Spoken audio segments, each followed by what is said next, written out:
Good evening. Please welcome to the stage the head of the author event series, Daniel Blank.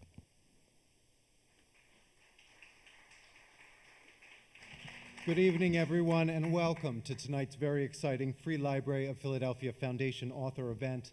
It is wonderful to see you all here, especially on a night when the Eagles are playing. I think I'd rather, yes, go Birds, but I'd also rather be here.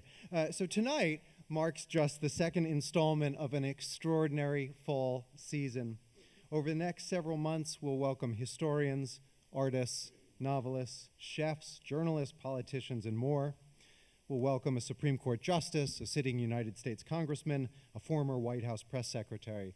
There is, quite literally, something for every curious mind and for every member of the Philadelphia community. Tickets are selling fast, so please do register for these events at our webpage, freelibraryfoundation.org. I want to say just a few quick words about our organization in general. The foundation works together with the Free Library to support programming and advance its mission of promoting literacy throughout the Philadelphia region.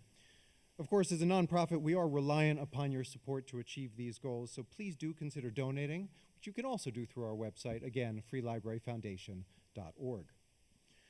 Before we get to tonight's program, I would like to thank Uncle Bobby's, our partner bookseller, and the Philadelphia Citizen, our new media partner.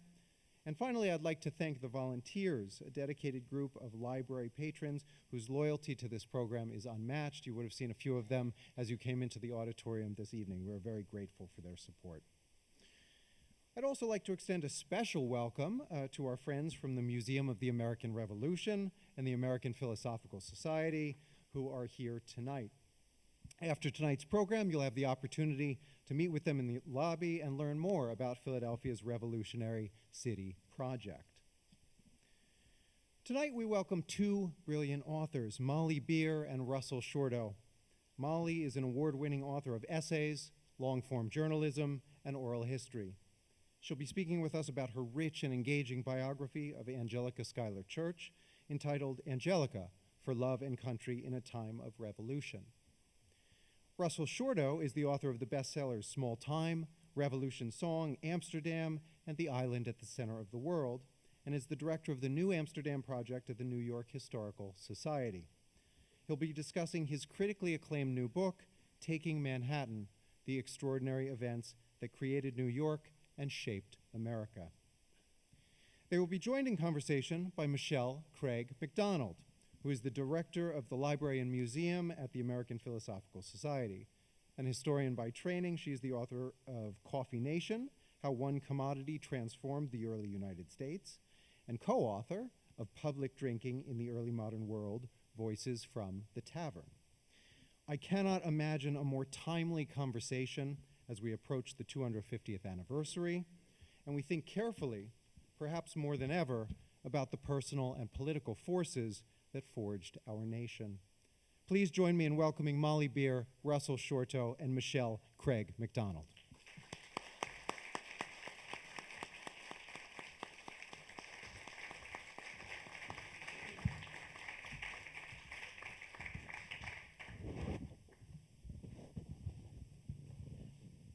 So I think one of you starts first with your presentation. Oh, we're just going right Yeah, in. that's right. And we're going chronological. Let's go chronological. Hi, everyone. My name is Russell, and so we've agreed that we will each give you a roughly 5-minute summary of what our books are about, so you've got some framework, and then Michelle will grill us on these books. And I think Michelle has the hard job here because, you know, these are books set a century or so apart and, you know, obviously different cast of characters, so I'm interested to see how she fits this together. My name is Russell Shorto. I wrote a book 21 years ago. It came out 21 years ago called The Island at the Center of the World, about the Dutch founding of a colony that existed for 40 years and eventually became New York, the colony of New Netherland. I did that based on the work of a translation team at the New York State Library in Albany. They had been, since 1974, translating and publishing the 12,000 pages of records of the Dutch colony. And I use that to try to tell this story and flesh out the life and the details of that history. And I argued in it that the Dutch basically created the founding elements, not just of New York, but to some extent of America.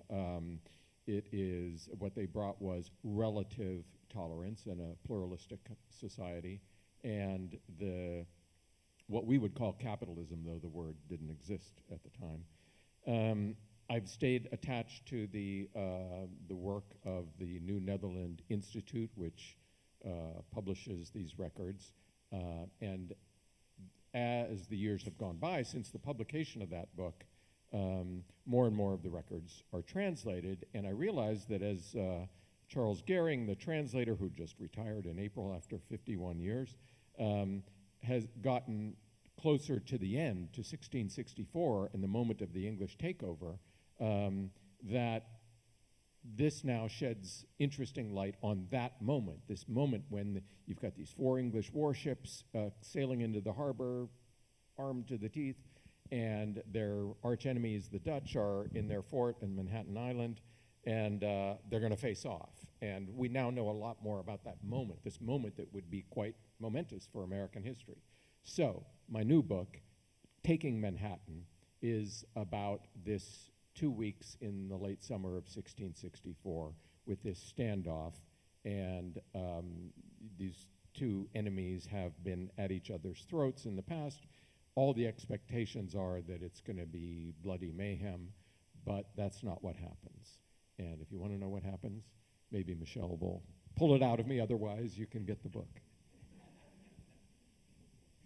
Well, we may have given Michelle a hard task linking our 2 books that are a century apart, but I relied heavily on Russell's work when I was writing this book, so those connections are not mysterious to me. So my book is Angelica. It's a biography of Angelica Schuyler Carter Church, who is now, ask any pandemic child and they will sing her name for you. The star of Hamilton. I mean, Hamilton's the star of Hamilton, except she's sort of the star of Hamilton. But I actually grew up in the town of Angelica in rural western New York. And so I grew up with her and we always knew she was the most important person in her family, and maybe the most important person, period. So I grew up with, it's a small town. We still gossip about dead people like they're in the next room. So 200 years is nothing. And so I actually grew up with a woman founder, the founder of my town. I went to the Angelica Central School. And it's a town designed after Paris, which was her favorite city, with a arrondissement in the middle, even though it's not any bigger than it was in 1820 when her family was still designing it. So I grew up with that experience, and I grew up, sort of mystified when I got out in the world that nobody knew who she was, until something happened where that changed. Musically, and in the meantime, I've done a lot of work trying to bring the work of women into the public sphere, women writers, stories about women, and so forth. And so after this happened, I was like, well, we need to know about Angelica. We need the story of this woman who did all of these important things, which I knew about from oral history, but some of that's made up. So I went on a quest to find out who she really was. I didn't know if I would like her. I didn't know if I would find out things that I didn't want to know about her. I didn't know if she'd been important. And I set out to learn that, to find out what a woman's life was like during the American Revolution and during the founding. And it turns out that the gossip in my hometown wasn't even the beginning of it. She really was involved in so much. She's a teenager when the war breaks out. Her father, Philip Schuyler, is one of the 4 generals under George Washington at the beginning of the war. He's charged with invading Canada. Her home is now a military headquarters. While her father's busy losing battles, she elopes with this hot English guy, and winds up having to get out of her mother's face because that got awkward, and she winds up in Boston. She winds up in Newport. She connects with the French army. She speaks French, so she winds up as sort of an interlocutor for General Rochambeau's French army, helping them avoid faux pas like kissing men in the street, which she helped them with, and the baffling scenario where women who were unmarried in America get to run around and do whatever they want, but once they're married, they have to button up and not kiss boys. Whereas in France, it's sort of the opposite. Before they're married, they have to live in a convent, and then they can be adults. So she winds up staying with the French army and feeling very important, crucial enough to that army that after the Battle of Yorktown, she really rushes to rejoin that army, even though she's just had a baby during the Battle of Yorktown. And so she spends some time in Philadelphia in the meantime, and then she's in Yorktown. Then she goes to France right after the peace. She's there for the peace, and then she winds up in England, where she really is. After John and Abigail Adams are no longer minister plenipotentiary and first lady minister plenipotentiary, she fills that role as the highest ranking woman in the country we've just been at war at for so long. So her story just goes on and on. We all know about Hamilton and his duel, but we don't necessarily talk about how after the French Revolution, that duel with a vice president shooting the leader of the opposition party could have led to absolute mayhem of French Revolution magnitude. But they're able to orchestrate a funeral, leaves from Angelica's house that does not end up in that sort of bloodshed. So she's involved as a peacekeeper. She's involved as someone who's trying to hold the French alliance together. She's trying to be an American in England, where we've recently been at war, and be treated like someone we're now at peace. So she held this role all the way through. So she's really a magnificent person. There are, foibles and mistakes and errors along the way. It's, we're not trying to build her up beyond that, but just to see her life and see the war through her life and the revolution through her life. And the women, she wasn't unique. There are lots of women who were doing it. And so to get that women's perspective on this era. Okay, so now my job starts. So I was handed 2 books. I was handed a book about the history of New York, how New York became New York, and I was handed a book about the coming and the impact of the American Revolution, right? On the surface, these are 2 fairly well-known stories, but what draws these 2 books together is that you both chose to approach these stories from really different perspectives than how they're normally told. In the case of Angelica, you are weaving the history of the American Revolution. I mean, there are familiar figures who are there, to be sure, but you're weaving the history of the American Revolution through women. In the case of Taking Manhattan, you are weaving, again, some very well-known figures in both Dutch and English history together with far lesser-known figures and enslaved African Americans and indigenous peoples. So what made you both think about approaching these histories from these perspectives? Well, I first of all, so the only really well-known figure of the main figures in my book is Peter Stuyvesant, and he's much more interesting, I think, than the caricature of him. And his nemesis, the opposite, is Richard Nicolls, who is leading this expeditionary force coming in to wrest control of it on behalf of the English. Who's not, anybody here heard of Richard Nicolls? Okay, you win the prize. Gold star for you. So he's almost completely unknown, but was a major figure, and that was a draw for me. And I really focused the book. I do storytelling. I believe in people in conflict, and here are 2 people like pointing guns at each other, so that's conflict. And he ends up, quote, winning, although, that's complicated. He becomes the first governor of New York. He names the place. He writes to James, the Duke of York, and says, I named this place New York. Now are you happy? Kind of thing. so he did a lot that was very consequential in creating not just New York, but the early situation of colonial America. Beyond that, I wanted to, going back to my earlier book, I wrote that, as I said, more than 20 years ago, and it was about, at that time, I think generally, were not nearly as focused on marginalized figures, and now when in coming back, revisiting that same territory, it was just, of course I wasn't going to do that. Of course I was going to, I wanted to weave in, I wanted to tell this story as much as I could from the perspective of people, the regular people in the community, including enslaved and free Africans, women in the community. So I tried really hard to do that, and of course, as we were talking backstage, a challenge is that most of the records we have are recording the deeds of the elite. So you have to really work at it. And for example, Dorothea Angola, this enslaved African woman who, she's one of the first, she probably comes in 1627, right after New Amsterdam is founded. She and her husband in 1644 are part of a group who petitioned for their freedom, which is interesting. That gives you this different kind of perspective on the colony. They're granted their freedom.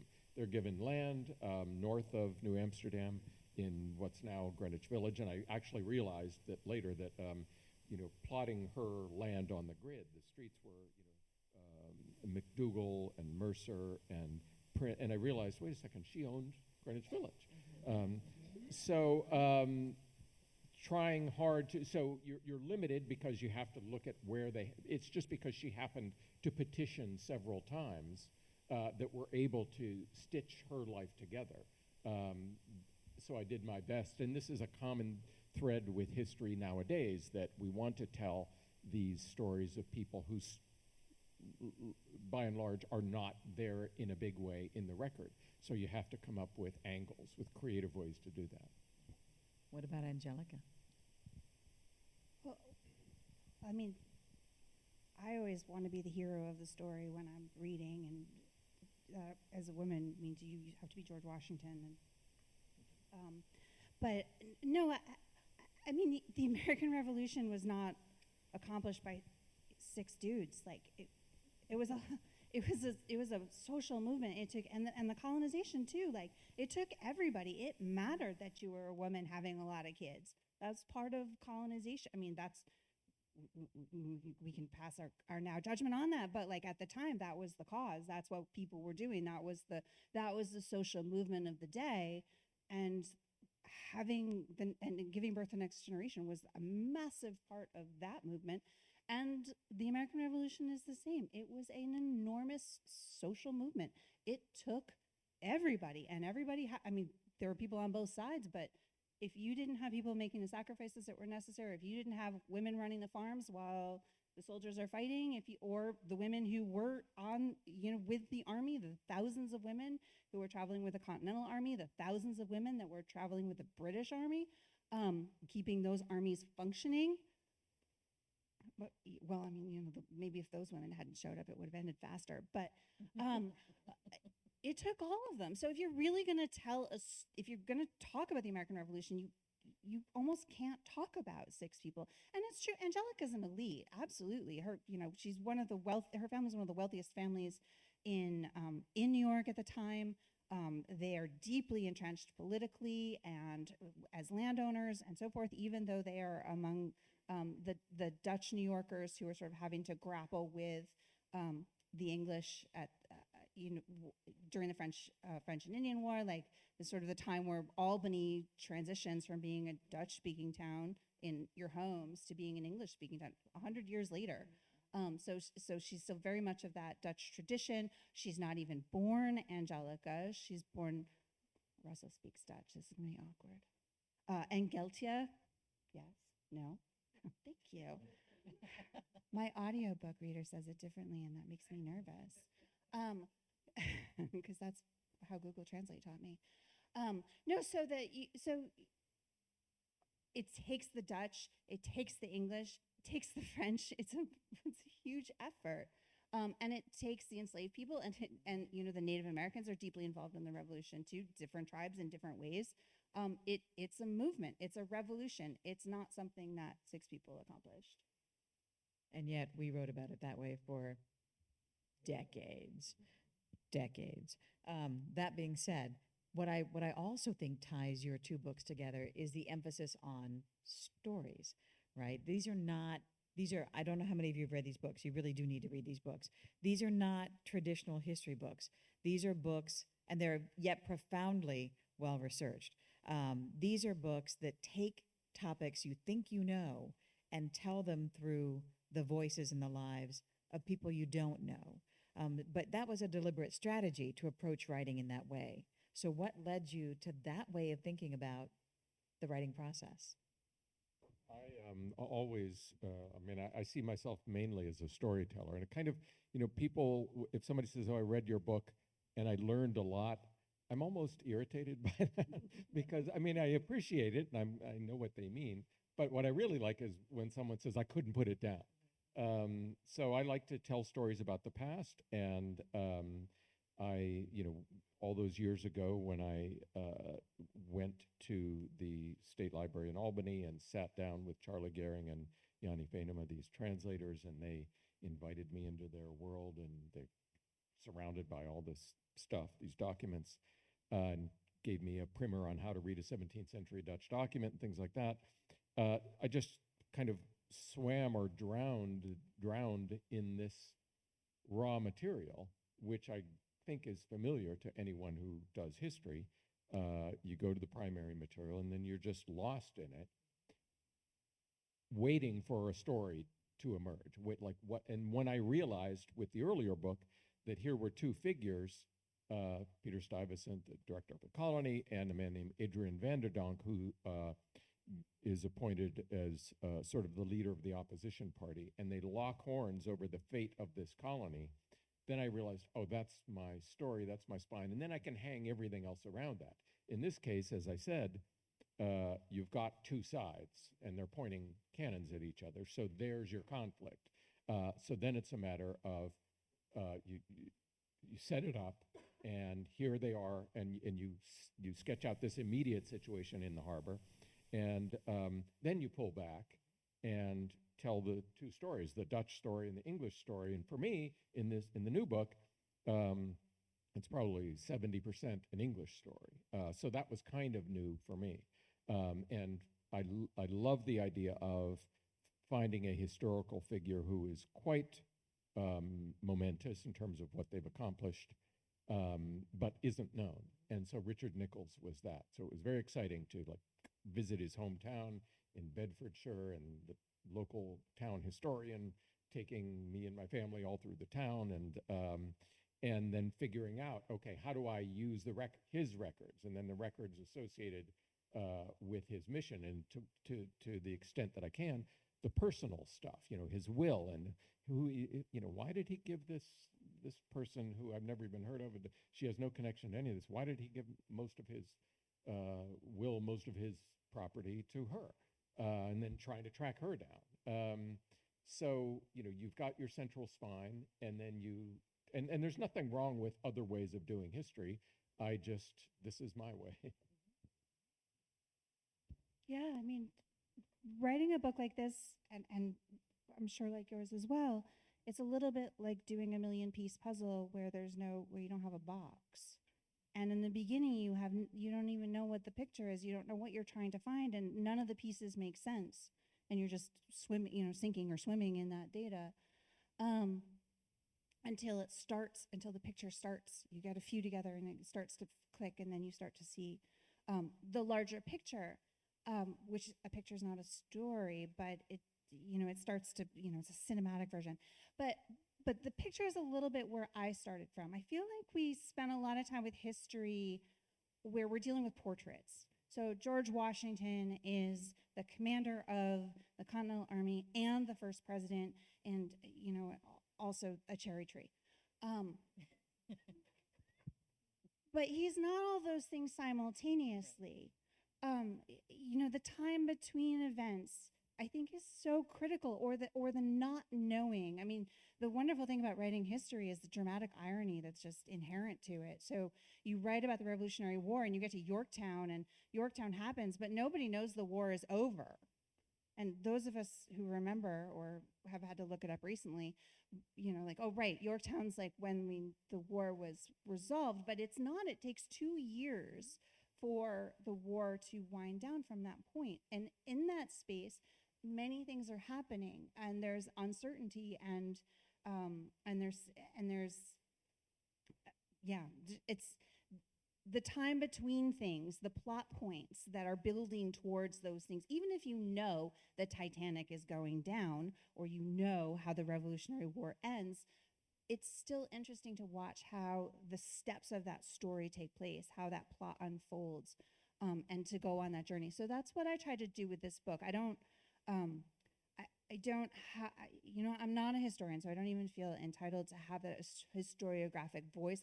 I am, like Russell, a storyteller who likes history. So, I wanted to just have it be as close to the experience as possible. So having her life unfolding without knowing what's happening next, and not knowing whether it's a good idea to join the American cause, or if you're going to lose everything because the British are going to take it back next week. That was why that's where I wanted. And also just to bring things to life. I mean, I like a lot of historical fiction because it brings those time periods into a story, and then I'm like, oh, now I understand what's going on. But when I'm getting sort of like a list or facts or charts, that's harder for me to attach to. I partly wrote a book of the American Revolution through a woman's perspective, so that more girls would feel that they were also part of this story and could imagine themselves part of the making of the United States, and therefore could maybe more clearly imagine themselves as part of it now. I think the dramatic irony thing is an important one in writing or reading history. That your work, you want to work with the idea that the reader knows where we're going, knows the outcome. But then the trick is to trick them into forgetting. You want to get them down at the level of the people involved, so that they just want to know, well, what's going to happen tomorrow, and what's going to happen when when the next card falls, and for yourself as the writer too. You want to get so deep into it that that's what's important, that what we're doing right now and what's going to happen next. Right, because we may know what happened, but the characters you're writing about, the people you're writing about, did not know what was going to happen. And candidly, sometimes we don't really know what happened. This leads really nicely into my next question, because we're going to be grappling with this between now and at least the end of 2026, if not far beyond that.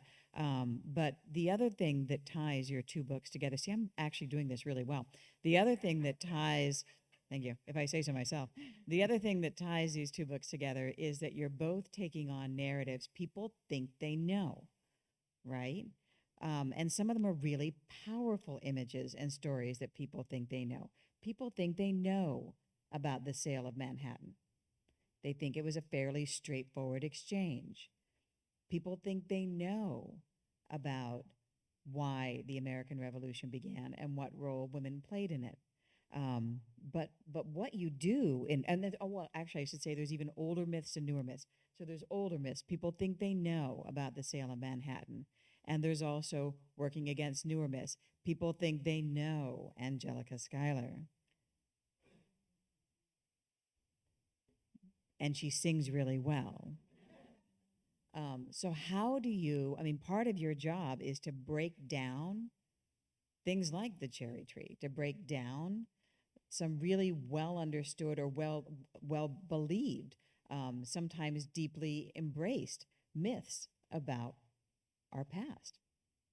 Is that part of your goal?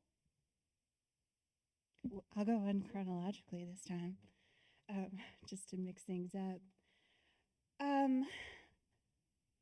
I get nervous sometimes. One of the blurbs for my book says it's a vital corrective. And the blurber didn't mean of Hamilton the play, but it sometimes gets put in a star. So it looks like it's a vital corrective of the play. which was not my goal. I love the play, and I understand the choices that Lin-Manuel Miranda made in in rearranging the narrative for the stage, and I think that I think the play is amazing. That said, there's a long tradition of of fictionalizing women in history. That there's a space for creative license in history where women can do things or say things to sort of jazz up the books about signing papers and legal processes. And Angelica has played that role for a long time. I mean, she is indelibly present in the historical record. This was not a woman who was hard to find. She's in every biography of Alexander Hamilton. She's in every biography of Thomas Jefferson because they spent some time together in Paris. He was actually the guardian of her daughter for a while her daughter went to school with the Jefferson girls. And she's a big personality, so it's easy to use Angelica for the romance, for the color. But she's sorry, things blinked, my brain blinked too. Where were We were talking about breaking down myths, yeah. So So while I see the value in that, and I appreciate that that she's had that place, and it's true, Abigail Adams kind of started it because she really liked to trash talk Angelica. But you have to remember that Hamilton turned against John Adams when he was running. It goes way back. So political scandal, women in politics, it's an easy way to go. If she was this important, what was she really doing? That's not a new story. But part of his layers. So she's well remembered. People saved her letter. Thomas Jefferson saved her letters. Alexander Hamilton saved her letters. Her family saved her letters. The Library of Congress has the ones between her and her sister. Like Virginia, they're all over the place. Like people understood she was important, but you're still shushing women at the time, and then history shushes women some more because they can sort of re-emphasize things, and it's hard to become a historian, and yeah, so it remains hard to sell books as a woman about women. So the shushing continues. So we'll keep at it. We'll just keep doing it. I think there's a value in myths, and there's a logical reason that things get compressed because our lives are complicated. We have a lot of things that we have to know or have some knowledge of. So we package it into little, what do I know about the Battle of Gettysburg or whatever? There's a few factoids, and so you brought up the myth of the sale of Manhattan Island. So that's something people can grasp, and there's some truth to it, of course. On the other hand, it's useful to unpack them, and it gives people who write history something to do to unpack it, and because as you do, you start to realize there's some truth to it, but it's a very misleading truth. So in that case, just very briefly, I could go on and on about that. The Dutch were meticulous about things like land purchase. They executed something like 600 deeds with native tribes in what became New York. And the first of those was for Manhattan Island. And that deed has been lost, but we have a record of it having happened. At the same time, the Dutch knew perfectly well that the native people did not have a concept of real estate transfer, and they understood that from their perspective, it was an alliance. They were welcoming them because they wanted European manufactured goods. They would trade for them, trade furs for them. And for a little time, the Dutch, and by Dutch I don't even mean Dutch, that's another misnomer, it's a mixed community of Europeans under Dutch auspices, they probably abided by the terms of that. But then a few years go by, native people succumb to diseases that the Europeans were immune to, so their population is decimated, the power balance shifts, and they just start to push them out. So, each of these myths becomes complicated when you unpack it. Similarly, the subject of taking Manhattan, it's easy to say, well, the Dutch just rolled over, the English took over and named it New York, Bob's your uncle. But in fact, the Dutch had a lot of cards to play. They had a certain amount of power, and they had something that the English wanted. They had built something really interesting. They had built a community with this, very unusual for the time, a pluralistic community, and undergirded by this capitalism. They were trading with the Caribbean and South America and parts of Europe. And so Richard Nichols wants that. He doesn't want to just bomb the place and then he's got a rock, he's got an island. So they had something to bargain with. And so then, what is seen as a surrender is, I argue in the book, is much more accurately, I think, seen as something like a merger. That actually, that brings me very nicely to the next question that also resonates in both of your books. Both of you to look at in different time periods, but both of you look at the interplay between Dutch communities and English-speaking communities. And I realized that there were other populations as well. It wasn't just those two. But those two get a particular pride of place in thinking about how New Amsterdam becomes New York and how the Schuyler family transitions from what was a Dutch-based family with Dutch cultural traditions to an English family and then ultimately to an American family. So can you speak just a bit about how that interplay is important to your respective works? I think that's the real connection between the two, because Yes. In the 17th century and into the 18th century, as Molly said, in New York, in the middle 18th century, in New York and in the Hudson Valley, Dutch is still the thing, or a very prominent thing. And in the Schuyler and Ben Rensselaer and what other prominent, and anyway, she's tied to Van Cortlandt, the Van Livingstons, Cortlands, yeah, and, right. yeah. So all those families, their Dutchness, not just the language, but the culture and all that, remained really prominent. So that is this connective tissue, and it's something that makes New York not unique, but it makes it different from the other colonies, and binds all these people together. And there's a lot of continuity from the 17th century into the 18th. In the mid 1700s, I think there's a situation where English settlers somewhere in the Hudson Valley want to negotiate with a native tribe, and they have to find a Dutch speaker because Dutch is the only European language the native people speak. And that's in like 1750 or something. Yeah, I mean, I'm just going to tell a little story that encapsulates this for me. In 1766, after the Stamp Act riots had taken place and the Stamp Act has been repealed, so we're already in that vortex leading up to the Revolutionary War, and Angelica is 10 years old, and New York gets a new royal governor that they bring from Jamaica, the British send from Jamaica. And he comes to New York, and his job is to keep this colony from exploding. And so first, so he sort of appeases initially. He joins the homespun movement. He says it's just a sartorial choice on his part, but he also is trying to find ways to keep this colony from erupting into violence. And one thing he does is he goes to Albany. And he stays with the Schuyler family, and they travel around and see the land, and they bond. And the Schuylers have recently built an English-style house for exactly this sort of scenario.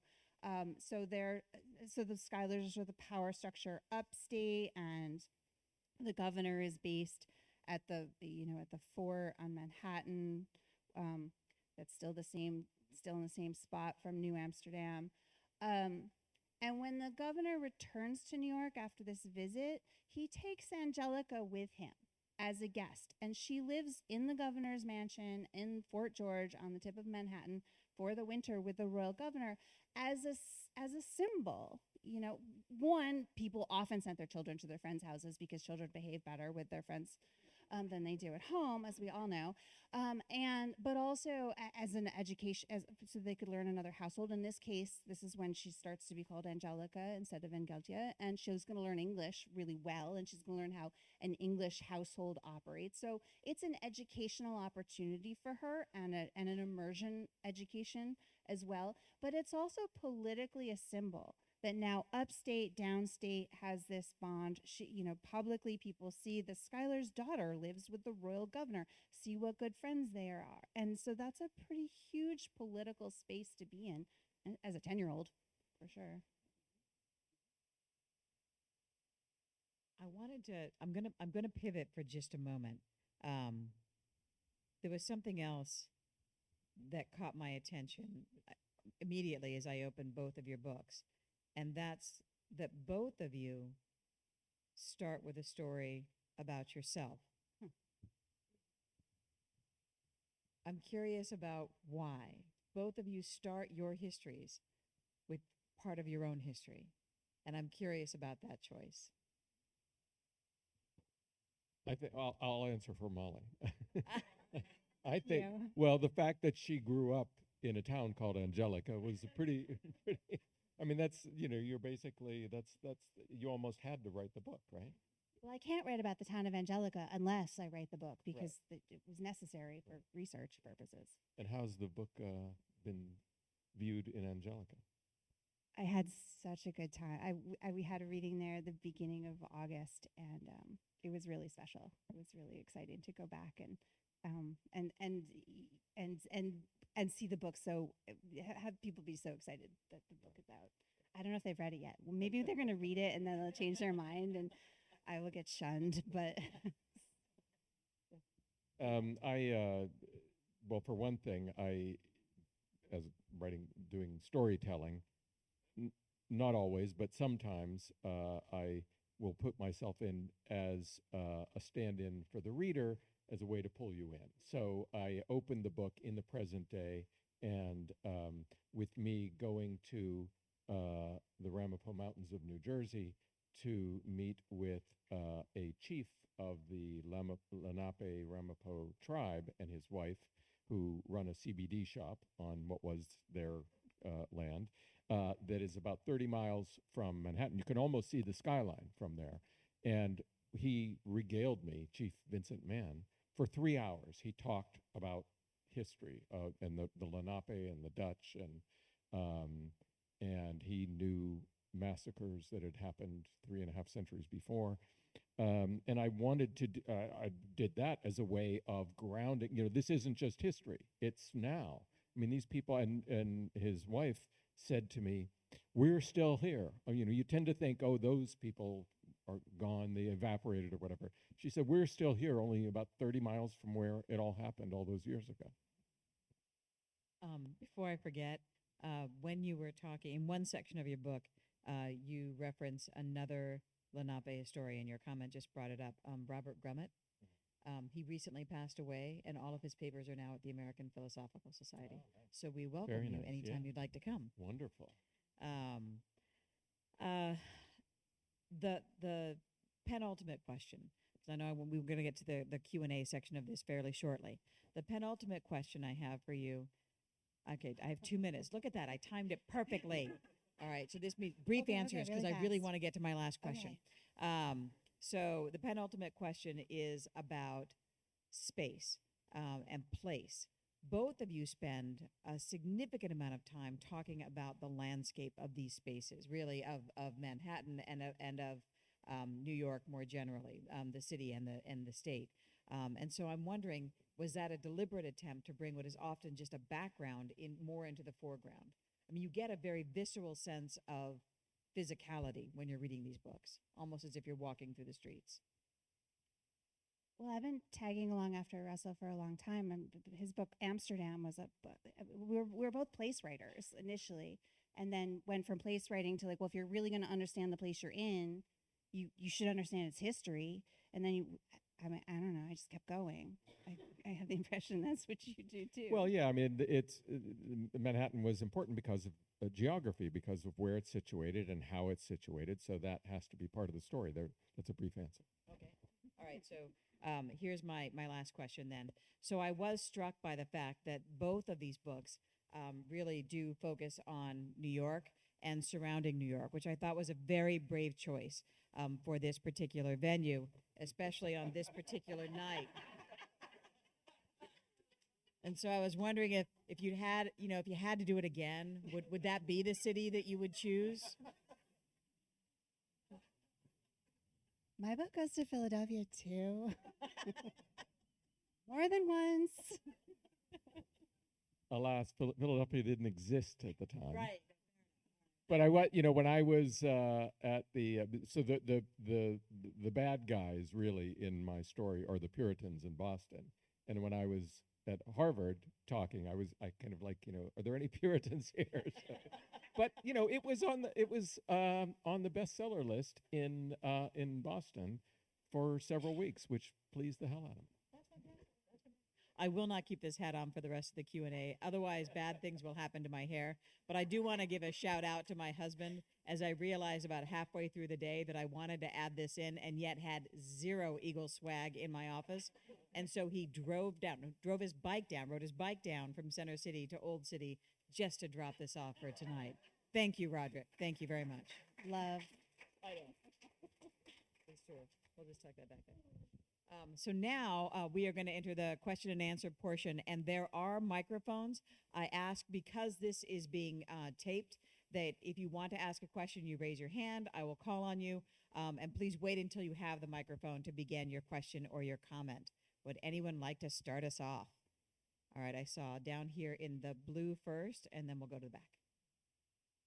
She's coming on the other side. There you go. You're almost equal distance. Thank you.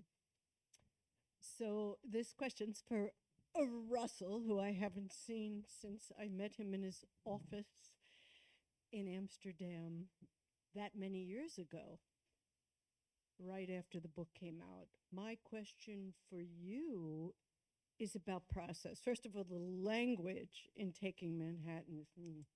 It's your storytelling is storytelling plus. So I have to say that.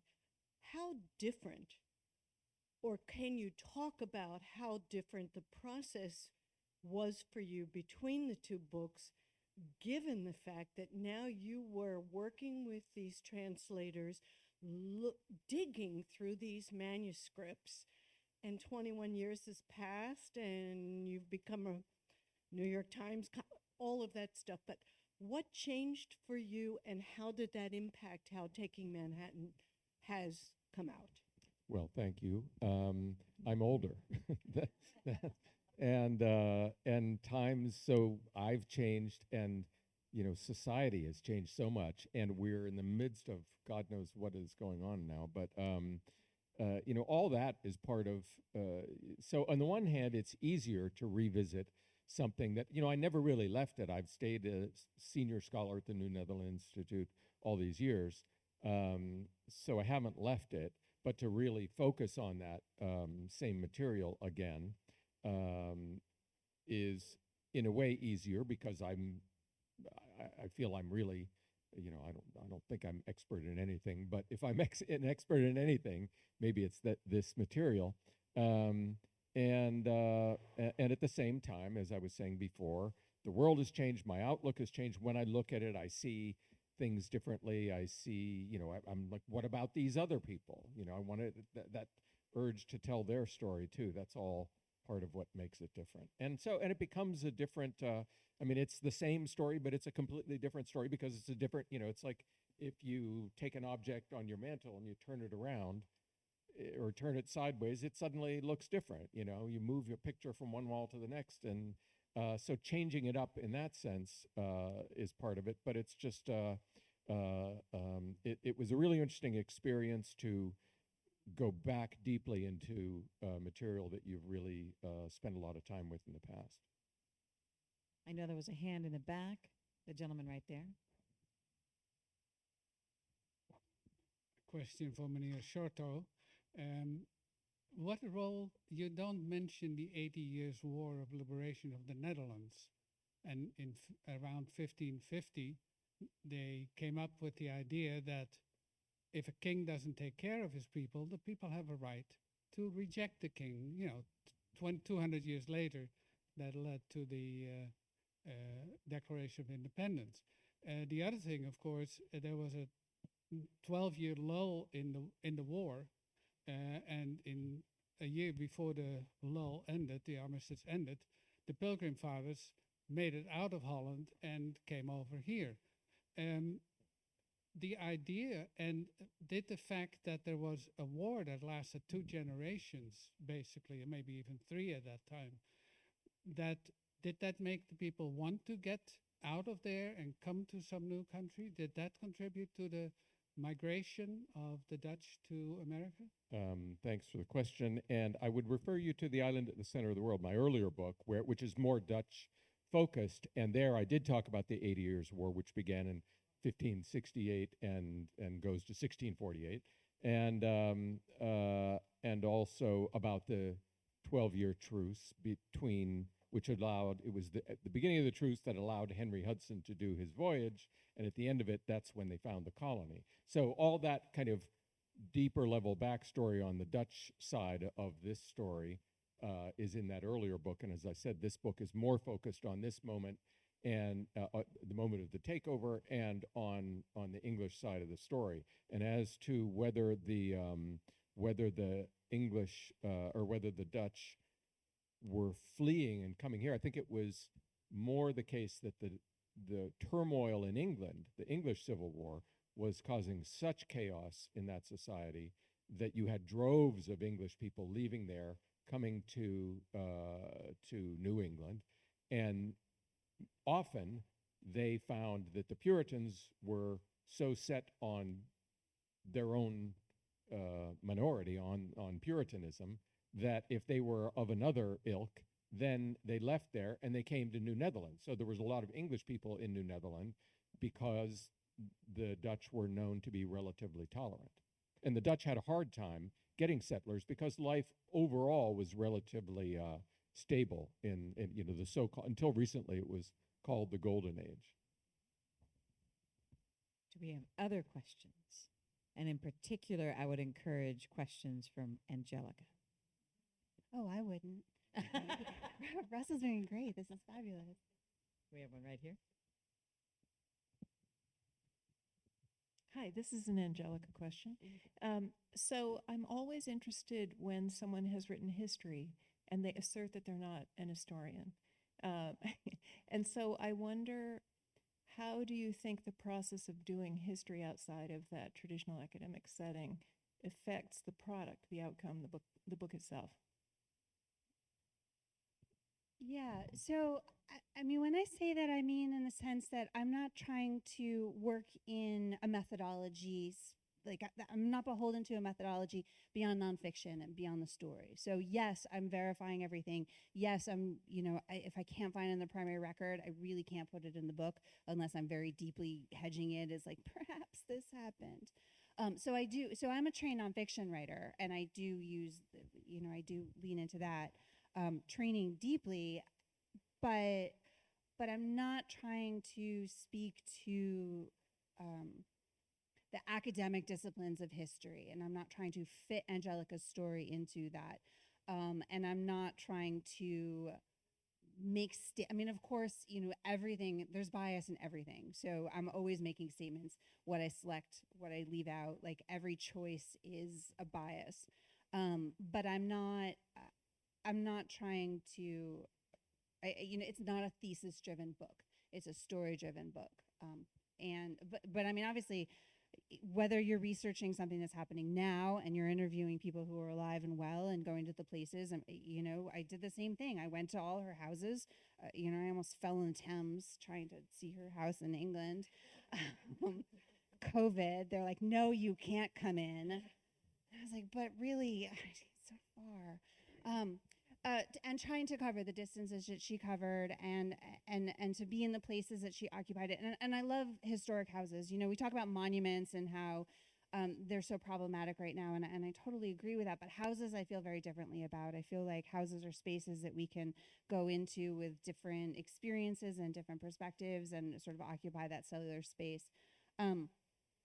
So yeah, no, I mean, I did a lot of research to write this book. It took me almost 10 years. It's really rooted in the primary sources. I mean, fortunately, the primary sources are abundant and highly accessible right now. But I did not write the book to speak to the history as a discipline. I really wrote it to tell Angelica's story. Does that answer your question? Okay. And for the record, a historian would never say, and unfortunately, the sources are abundant and highly accessible right now. Fortunately? No, it would be fortunately. Oh, I said fortunately. Oh, okay. Oh, thought you said did I say unfortunately. I was did I say unfortunately? I meant fortunately. Fortunately. Oh, they were so abundant. It was like Pandora's. It like exploded open. I mean, there are people. The woman who owns the house in Angelica that Angelica lived in, she, as a child, this was her family project. As a child, collected the ceramics out of like the dump in the backyard, and she has it filed. Like she has cases of files of the dishes that they threw away. I mean, there's so much. And she said when they moved in and the community realized they were interested in the George family, all the things that had sort of spread out came back. People were like, "Oh, I have this tea kettle. Oh, I have the." You know, there's so much. There's so much. Unfortunately, I have received my time warning. So I hope that you will join me in thanking both Molly and Russell for such a fantastic conversation.